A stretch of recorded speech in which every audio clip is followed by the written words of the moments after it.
You ever play an older, busted game before? One where the creators just didn't have enough time to bug fix all the pressing issues before its final release, causing the players to adopt their own efficient way of playing the game? Especially how it was never intended to be played?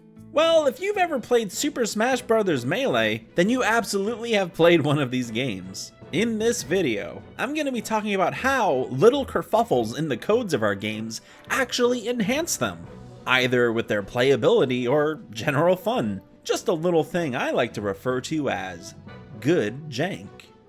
Like when a game is janky as all hell, but it's good. Like damn, that's some good jank. If you've ever seen a video of professionals playing Melee, it's very easy to see just how jaw-droppingly broken this game is. Characters are flying all over the place, pulling off crazy moves, and doing things that never should be. Melee is a beautiful example of a video game that's had so many little problems and errors, but somehow only enhance the game. So much in fact, that because of all these little unintended problems, the game is so adored and loved by the Smash community. Sure, people are still playing Smash 64, less people Brawl, and that other one, but none of them command the respect Melee does. For as long as humanity continues, love it or hate it, there will never be a game quite so critically acclaimed to this day while being busted as all heck. Melee will stand the test of time. Switching gears from practical jank to more scenic jank is a childhood favorite of mine, Halo 2. This game was loaded to the brim with crazy, nonsensical craziness. For one, you had super bounces. If you did a specific set of actions on specific edges of various maps, you could legitimately launch yourself hundreds of feet in the air.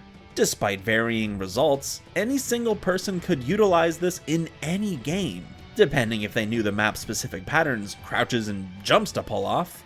And hey, even if you didn't know how to super bounce, you could always sword cancel, which was lots easier. If you had a sword and lunged at somebody while also holding another button, I think it was B, you'd fly at their body but not swing your sword and only bounce off of them. Sword canceling at someone in the air would send you flying above their head. As long as you had a pal, you could get to plenty of places you were never meant to see with a little bit of jolly cooperation. So fun! So here we have examples of jank you could weave into your gameplay, as well as jank that let you surpass regular capabilities for fun. But what I have next blows both of those out of the water, the game being solely defined by its jank. Guns, the Duel. It's just your average dated third-person arena shooter at first glance. But if you ever played this game in its heyday, you were bound to see literally everybody flicking their swords around in choppy, whirly animations, flying all over the maps at incredible speeds, and basically blocking all of your shots if you shot at them. What essentially is just a perfect combination of unpatched gamey nonsense actually turned out to be what many would consider the actual game. The two largest factors were these.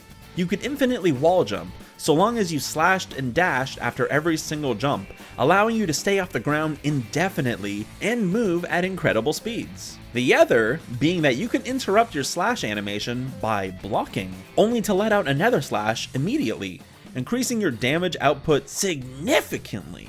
Combining and perfecting these two little mishaps increased the speed of the game exponentially, raising the skill ceiling high. Throw in the ability to swap out your sword between slashes for a shotgun, which automatically fired if you were mid-slash, only to swap back to your sword and perform all these crazy combos again, and you have a surefire recipe that separates the wheat from the chaff by a large margin.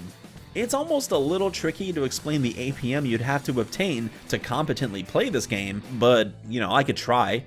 Here would be an example of a move.